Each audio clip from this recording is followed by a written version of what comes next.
Welcome to the Logistics Point interviews. We are joined by Glenn Koepke from FourKites, and we're going to talk about the maritime sector, what happened in the last 7 months now, but also what is going to happen up until and after Christmas. Glenn, thank you very much for joining me. Thanks for having me. It's good to see you again. How would you evaluate the industry performance in the beginning and in the middle of the year? If I were to summarize the last, call it, 7 months or 8 months, it's a double-edged sword. There's a lot of good, but there's also some bad. The overall performance. So if you think of service metrics in terms of, on-time sailings, on-time delivery, dwell time or demurrage time, so a lot of the waiting time.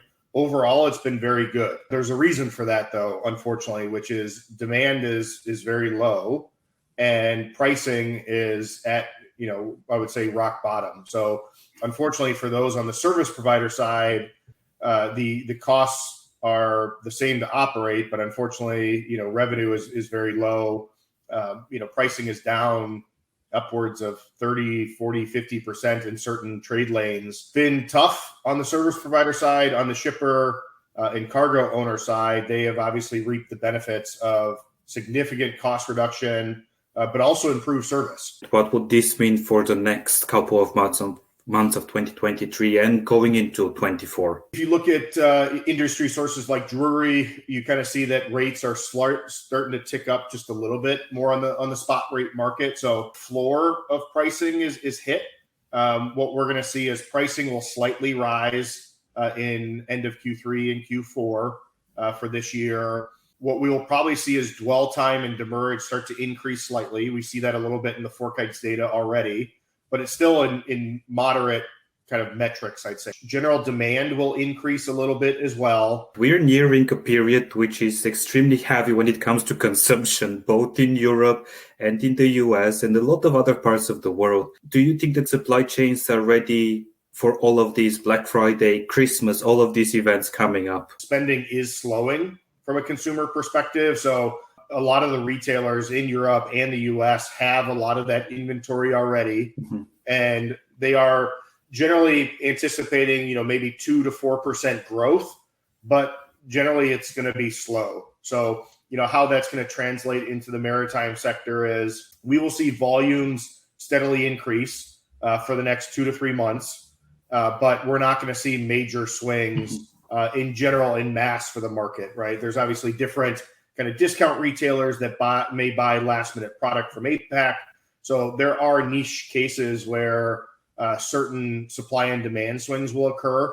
But in general, when you look at consumer spending, it's slightly up, and that'll translate to, I'd say, mediocre volume increase within the both European market as well as the US market. We spoke with you in a previous video interview a couple of months ago, talking about kind of the new normal in the global economy and in maritime as well.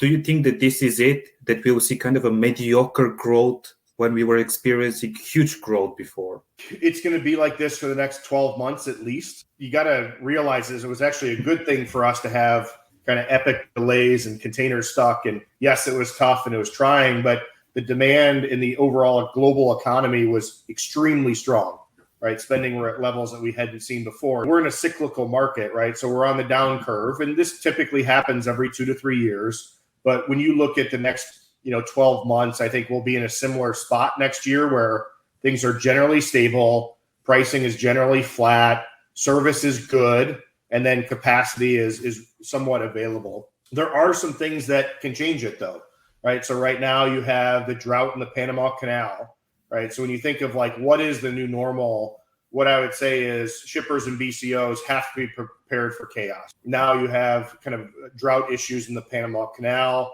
that really affects the eastern side of the U.S. From trade coming from Asia.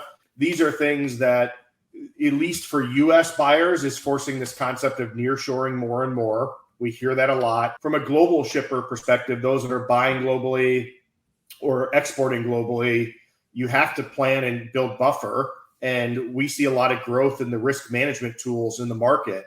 And the reason for that is that as companies become more sophisticated, they need to plan and forecast where the next big event is going to happen. And if it does, how do they either source product or how do they support their customers through alternative means. And do you think that this has reached a level of maturity when it comes to preparing for those risks? Or are we still in the early days where companies are trying to find the right tools and then getting the first results or the first data? I think we're in the early days in the maritime sector. Given that there are so many people involved in a singular transaction, I think the world we know for maritime freight is going to change a lot over the next 5 years, especially from a FourKites side. It's a massive area of investment for us from R&D and product and engineering and where our customers are going. And you mentioned nearshoring and also the global economy. Is there a chance that because of all of the things we spoke about, the global economy becomes less global and more local? Yes and no. I think I'd argue that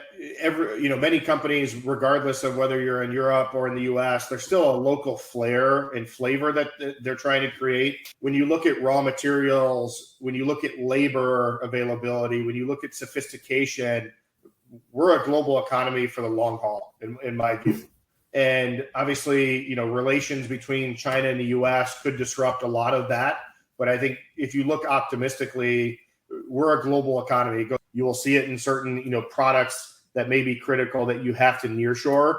But when you think of like an automotive manufacturer, they have thousands, if not tens of thousands of suppliers, and nearshoring all that to Western Europe or to the US or Mexico, it just isn't feasible. There will be disruptions along the way, and it does reinforce that supply chains have to be agile. You've got to know what's going on.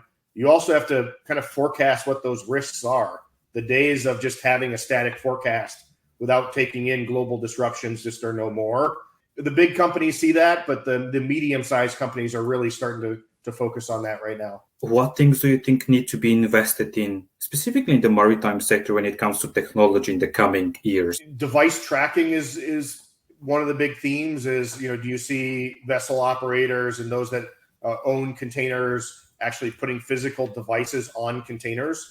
So as those devices become cheaper, as solar power becomes more sophisticated, more reliable, we see an element of kind of device tracking really taking shape in the maritime sector over the next, call it 2 to 5 years. It's a lengthy capital investment that's required, right? And so you need to be able to install them. There's a refurbishment.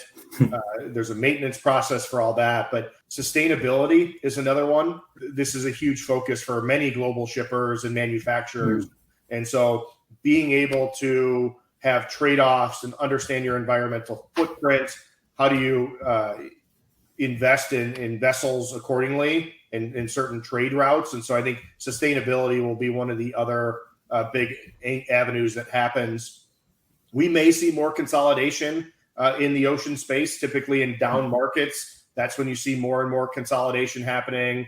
Alliances are shifting. And so I think that will yield some change. What it will be, it's hard to say right now. But well, Glenn, thank you very much for your time. And for everyone watching, you can learn a bit more about what we spoke and other interviews with FourKites in the description below. Thank you.